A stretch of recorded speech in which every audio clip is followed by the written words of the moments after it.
Bismillahirrahmanirrahim. Assalamualaikum warahmatullahi wabarakatuh. Hari ini kita akan membahas hadis yang kedua dari Arba'in Nawawiyah.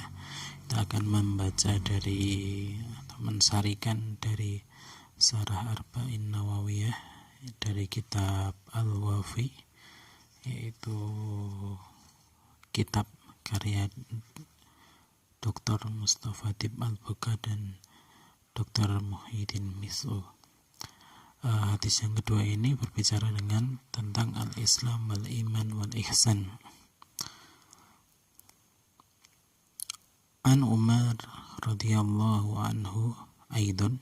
Jadi hadis ini diriwayatkan oleh Umar juga, seperti halnya hadis yang pertama diriwayatkan oleh Umar. Mungkin sedikit perlu kita bahas terkait dengan Umar bin Khattab ini, salah satu sahabat besar, kabirus sahabat, di mana punya kedudukan tersendiri di sisi Nabi Muhammad SAW.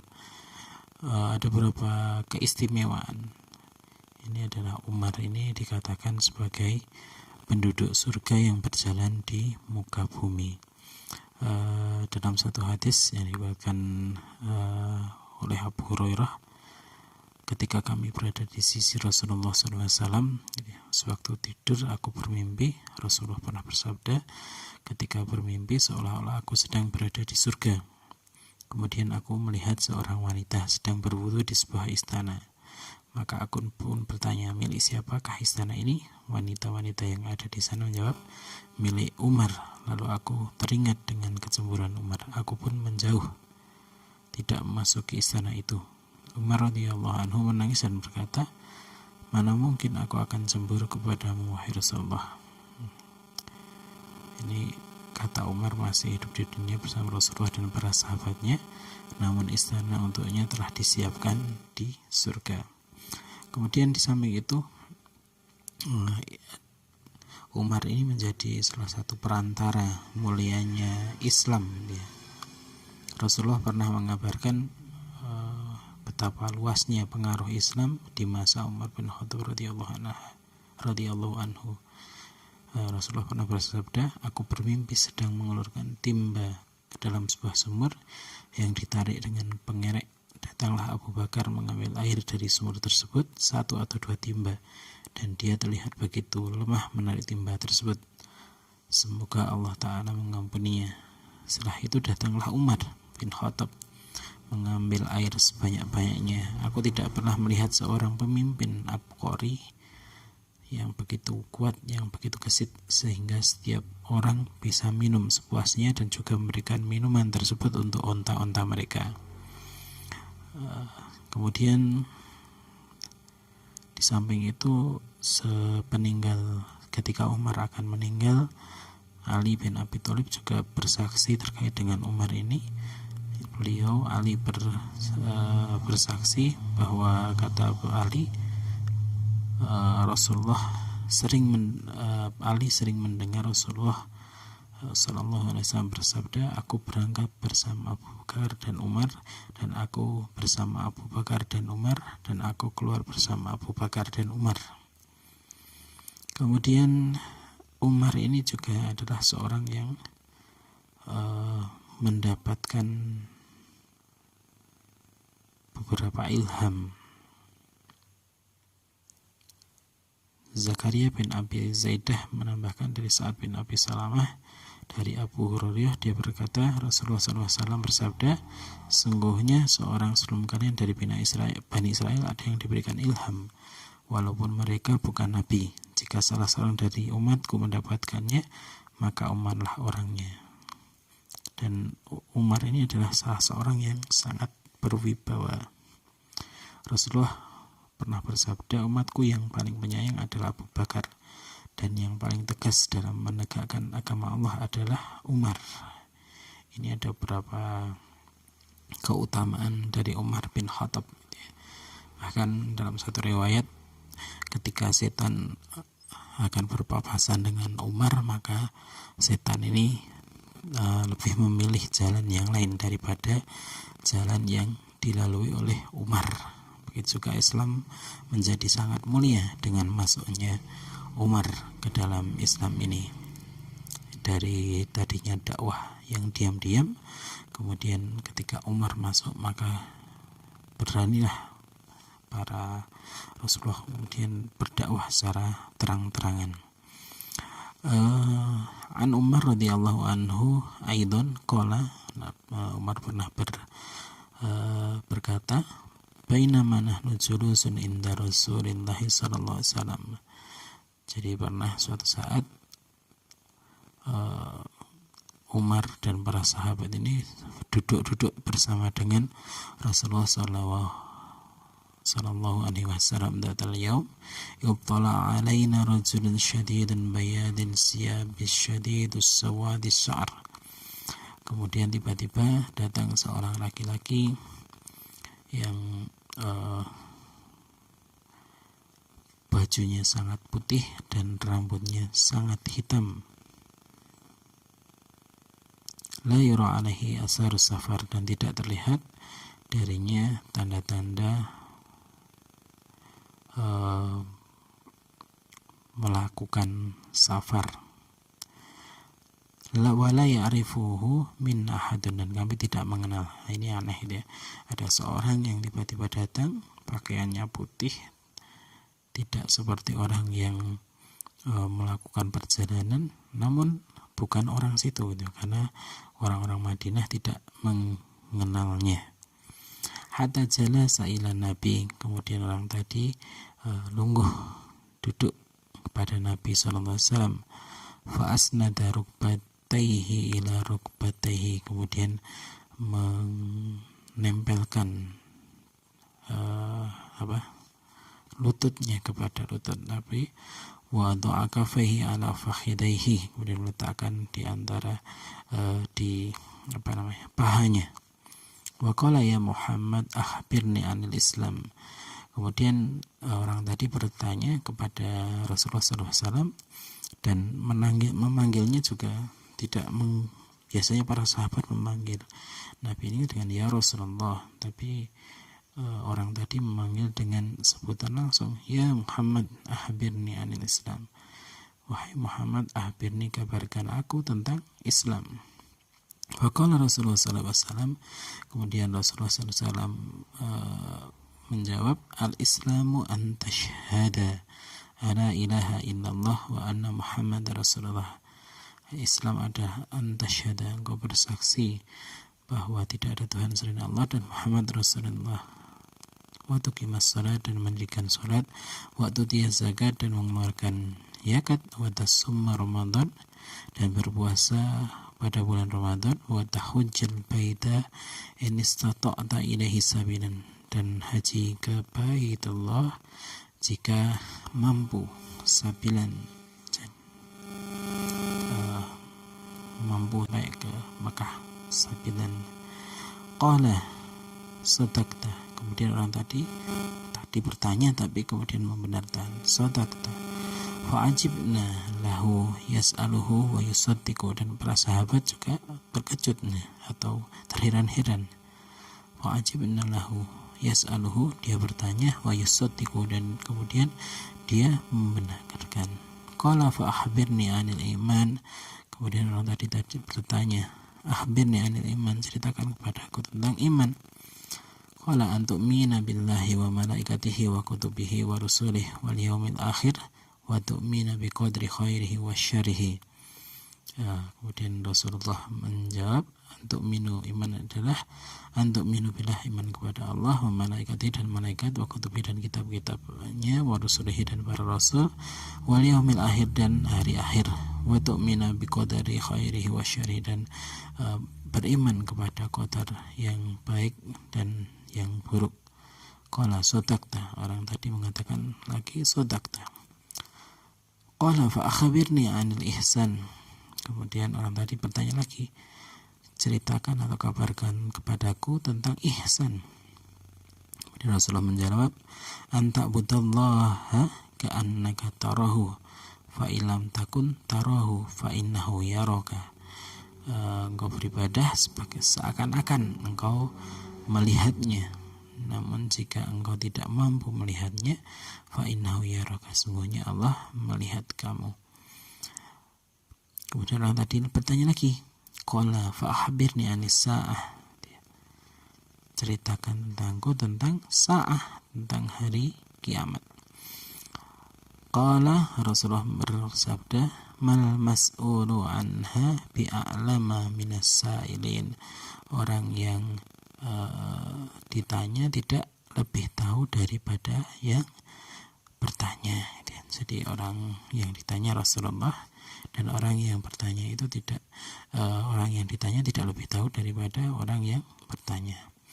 Qala fa akhbirni an amaratihi, lalu ceritakan tentangku tentang amarati, tentang tanda-tandanya.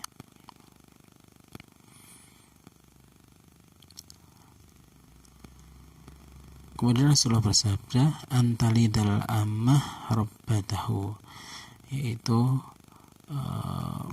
orang atau seorang budak ammah yang melahirkan rabbatahu, tuannya. Kemudian tanda berikutnya, wa antara khuffatal uratal alada ri'a asyai yatatawaluhu fil bunyan. Kemudian di samping itu ada orang yang penggembala kambing, orang budak, seorang badui penggembala kambing yang bertelanjang kaki, nggak punya sandal, miskin, berlomba-lomba dalam mendirikan bangunan. Kemudian summa intolaqa, kemudian orang tadi pergi. Falabistu malian, sedangkan aku menunggu beberapa saat. Malian, ada yang mengatakan beberapa hari. Kemudian Rasulullah bertanya kepada Umar, ya Umar, atadri manis sa'il, apakah engkau tahu siapa yang bertanya? Kemudian Umar menjawab, qultu Allah wa rasuluhu a'lam, Allah dan Rasulnya lebih mengetahui. Kemudian Rasulullah bersabda, qala fa innahu Jibril atakum yu'allimukum dinakum, dia adalah Jibril, malaikat Jibril yang datang kepada kalian untuk mengajarkan agama kalian. Hadis ini diriwayatkan oleh Imam Muslim, rawahu Muslim fi awal kitabil iman, di awal kitab iman. Ahamiyatuhu, atau kedudukan hadis ini, Imam Ibnu Daqi, qala Ibnu Daqi al-Aid al-Hilali, Ibnu Daqi al-Aid mengatakan bahwa hadis ini mempunyai kedudukan yang sangat tinggi karena hadis ini meliputi keseluruhan fungsi amal perbuatan, baik yang lahir maupun yang batin. Selain itu juga merupakan muarah atau ujung seluruh ilmu syariat dan kesempurnaannya. Hadis ini mengandung seluruh himpunan ilmu sunnah, ibarat induk bagi sunnah, sebagaimana Al-Fatihah yang merupakan umul Quran, induknya dari Al-Quran. Dikatakan demikian karena Al-Fatihah mengandung seluruh bagian dari Al-Quran,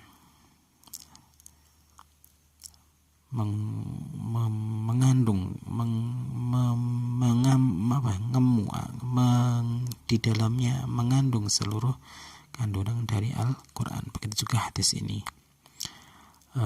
Hadis ini secara mutawatir, bersumber dari beberapa sahabat yang mulia, di antaranya adalah Abu Hurairah, Umar, Abu Dzar, Ibnu Abbas, Ibnu Umar, Abu Amir al-Asy'ari, dan Jaril al-Bajali radhiyallahu anhum jami'an.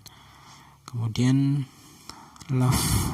lughatul hadis atau bahasa dari hadis itu, bainama ini adalah menjelaskan waktu atau masa. Ma adalah tambahan dalam riwayat bayan, ma dalam riwayat yang lain bayana.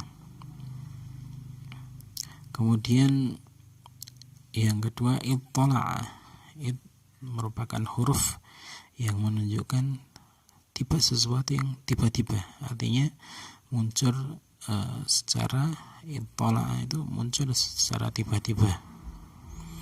Kemudian wa wada'a kafaihi ala fakhidaihi, artinya menjadikan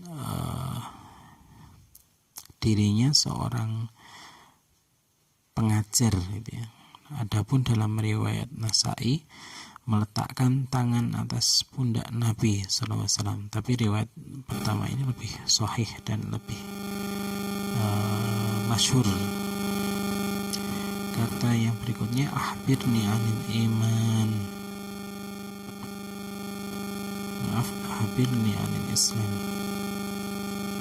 itu terangkan kepadaku tentang hakikat amalan secara syariat. Demikian juga ada akhbirni anil iman, akhbirni anil ihsan, minta diterangkan. Kemudian bahasa hadis yang setelahnya adalah fa'ajibna lahu yas'aluhu fayyasutiquhu, kami terheran, kaget, atau dia menanyakan suatu pertanyaan yang sepertinya dia sudah paham, bahkan membenarkannya, atau kami merasa heran karena pertanyaan lelaki ini, Jibril itu menunjukkan bahwa dia tidak lebih mengetahui daripada orang yang ditanya, tapi pembenarannya menunjukkan bahwa dia mengerti betul apa yang dia tanyakan. Bahasa hadis berikutnya adalah antu'mina billah. Iman menurut bahasa adalah percaya teguh dalam hati, sedangkan menurut istilah adalah mempercayai apa yang disebut dalam hadis.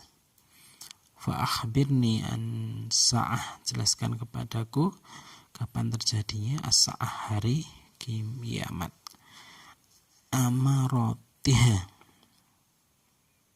yaitu tanda-tanda yang dimaksud dengan tanda-tanda kiamat atau peristiwa yang terjadi sebelum kiamat tiba. Antalidal al-amatu rabbatahu, artinya tuannya, rabbatahu, tuannya. Dalam satu riwayat rabbiha, artinya tuannya juga. Maknanya bahwa salah satu tanda kiamat adalah hendaknya atau banyaknya para tuan yang menggauli atau mengawini budak perempuan sampai dia melahirkan anak merdeka seperti bapaknya, karena anak yang dilahirkan kedudukannya sama seperti tuannya, karena itu adalah anak dari tuannya. Hal ini disebabkan karena adanya kewajiban sang ayah untuk bertanggung jawab atas anaknya. Kalau dilihat dari sisi yang lain, bapaknya juga merupakan tuannya. Ada yang berpendapat yang lain, hal ini merupakan perumpamaan akan banyaknya kedurhakaan anak terhadap orang tuanya, sehingga mereka menganggap anaknya ini seperti ibunya seperti budak. Kemudian lafdzul hadis berikutnya adalah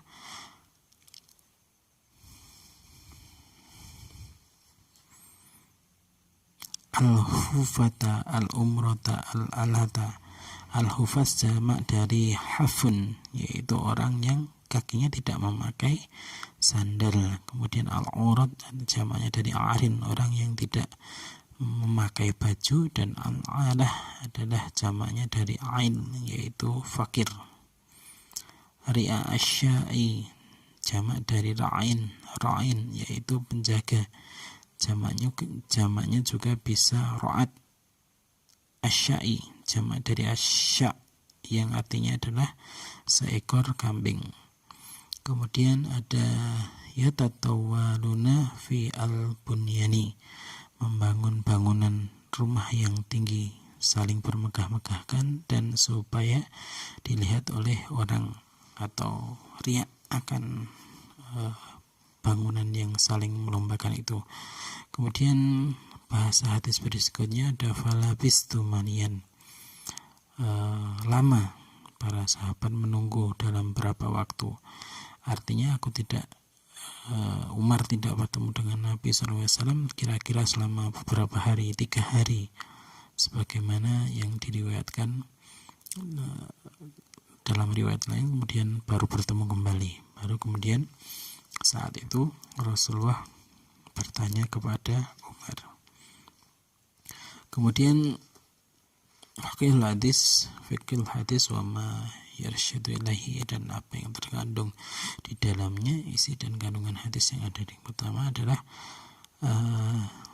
tahsinus siyab wal hayati, yaitu memperbaiki pakaian dan penampilan. Yang pertama, dianjurkan kita itu memakai baju yang bersih, menggunakan minyak wangi yang wangi gitu ya, dan suci saat hendak masuk masjid ataupun menghadiri majelis ilmu gitu ya.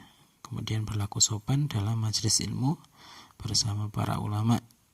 Karena apa? Karena Jibril di sini dalam hadis tadi datang mengajarkan ilmu kepada manusia dengan kondisi prima dan menarik, berpenampilan sangat bagus. Kemudian yang berikutnya adalah mahwal Islam. Apa itu Islam? Islam secara bahasa adalah tunduk, berserah diri, atau patuh dan pasrah kepada Allah Ta'ala. Sedang menurut istilah berarti menegakkan di atas 5 dasar, yaitu bersaksi tidak ada Tuhan selain Allah dan Muhammad adalah utusan Allah, mendirikan sholat, memenuhi syarat-syaratnya dan rukun-rukunnya, sunnah dan adabnya, menunaikan kewajiban zakat, berpuasa Ramadan, berhaji ke Baitul Haram, dan umrah bagi 1 kali bagi mereka yang mampu, kemudian mampu menempuh perjalanan, maksudnya memiliki perbekalan, kendaraan, dan memenuhi nafkah keluarga serta anak-anak yang ditinggalkan. Kemudian berikutnya mahwal iman. Apa itu iman? Al-ilmanu lughatan at-tasdiq, atau pembenaran. Secara bahasa adalah percaya, membenarkan. Sedangkan menurut istilah berarti percaya dengan sepenuh hati akan adanya Allah Sang Pencipta dan bahwa Dia adalah Maha Esa, tidak ada sekutu baginya. Kemudian beriman kepada ciptaan Allah, para malaikat, mereka merupakan hamba-hamba yang dimuliakan dan tidak pernah bermaksiat, melaksanakan apa yang diperintahkan. Malaikat ini diciptakan dari cahaya, tidak makan dan tidak minum, tidak disifati dengan laki-laki atau perempuan, serta tidak berketurunan. Dan tidak ada yang mengetahui persis berapa jumlah bilangan atau jumlahnya dari malaikat ini kecuali Allah Subhanahu wa Ta'ala.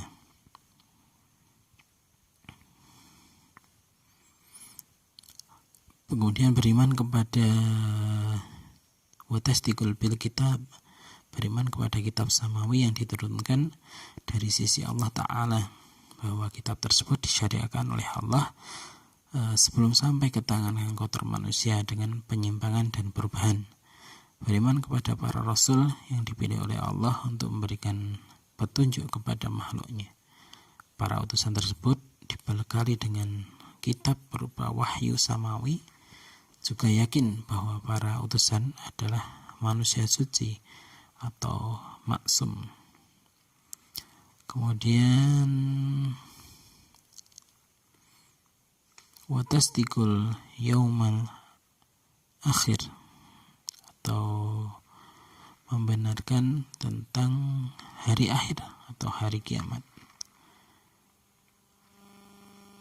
Pada hari itu Allah membangkitkan seluruh manusia dari kuburnya, kemudian menghisap amal perbuatan mereka dan memberi balasan yang buruk dan memberi balasan pahala bagi yang berbuat baik, dan yang berbuat buruk maka akan diberikan balasan keburukan pula.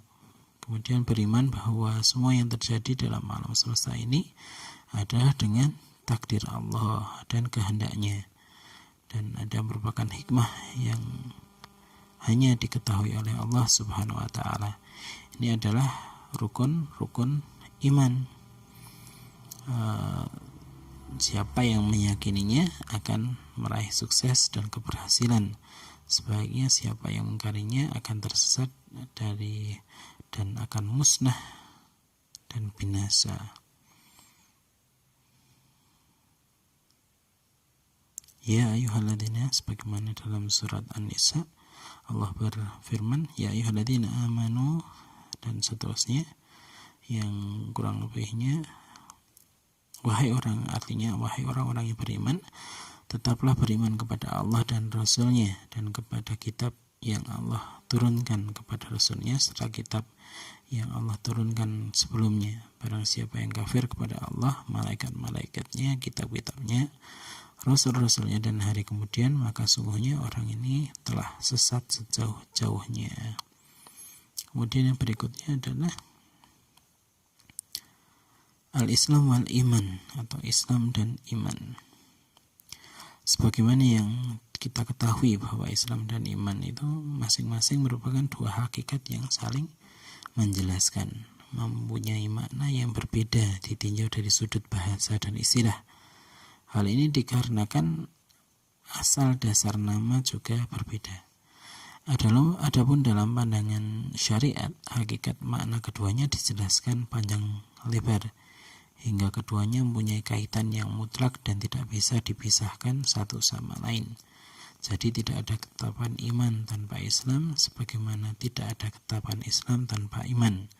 Sebab keduanya merupakan dua keharusan, maka harus ada iman dengan hati dan amal dengan perbuatan, atau Islam.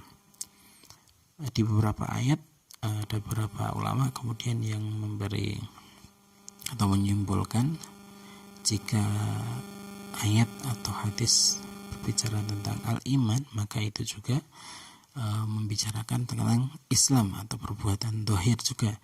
Begitu juga ketika dikatakan al-Islam, maka juga mengandung atau membahas tentang al-iman. Al-Islam.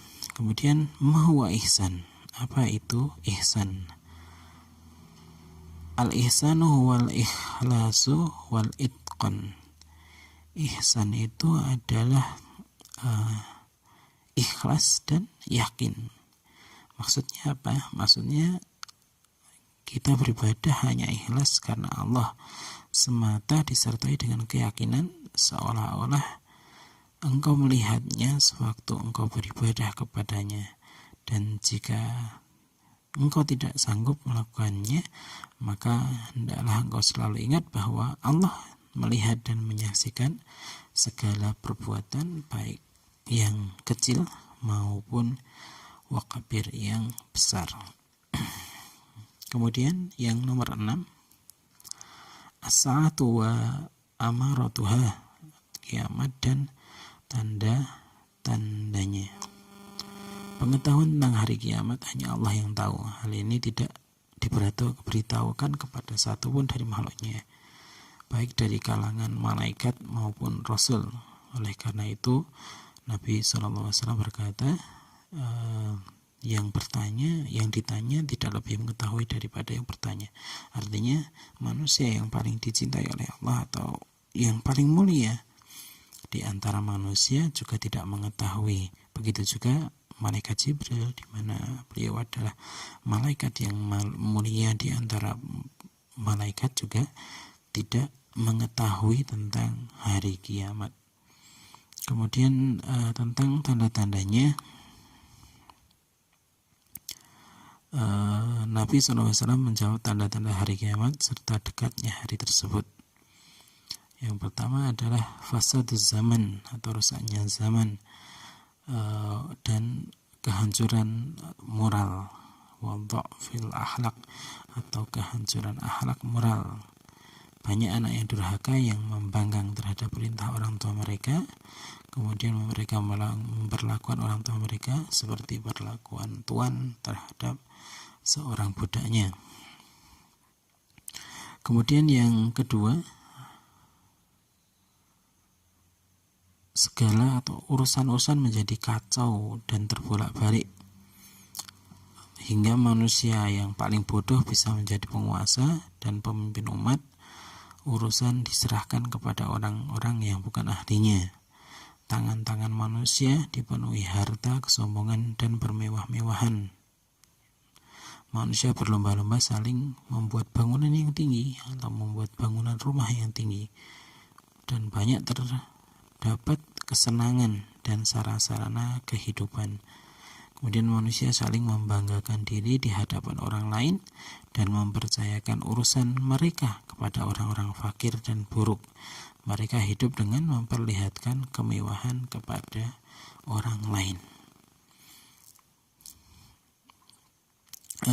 Seorang muslim selalu dianjurkan untuk kemudian bertanya. Ini yang ketujuh ya, as-su'alu 'anil ilm, atau bertanya itu bagian merupakan metode tanya jawab ini ya. Metode tanya jawab, metode tanya jawab termasuk metode tarbiyah atau pendidikan, sebagaimana yang disampaikan oleh beliau ini, yang dimana malaikat Jibril kemudian bertanya. Maka termasuk metode pendidikan yang sangat ampuh gitu, baik masa yang dahulu maupun sekarang. Metode tanya jawab ini berulang kali diungkapkan atau dilakukan oleh Nabi dalam beberapa majelis pengajaran Nabi Muhammad SAW kepada para sahabatnya, seperti yang biasa terjadi dalam beberapa hadis-hadis Nabi. Dan metode tanya jawab ini merupakan metode yang menarik bagi para mustami' atau pendengar, sehingga mereka memperhatikan dan menyiapkan akal pikiran mereka untuk menerima atau jawaban yang sahih, yang benar. Itu mungkin yang bisa kami ringkaskan dari syarah hadis yang kedua dari kitab Al-Wafi, syarah hadis Arba'in yang kedua dari kitab Al-Wafi. Semoga kita bisa mengambil pelajaran dan ibrah darinya. Demikian dari saya. Jika ada kebenaran datangnya dari Allah Subhanahu wa taala, dan jika ada kesalahan datangnya dari kebodohan diri saya, wallahu a'lam bishawab. Subhanakallahumma wa bihamdika asyhadu an la ilaha illa anta astaghfiruka wa atubu ilaik. Wassalamualaikum warahmatullahi wabarakatuh.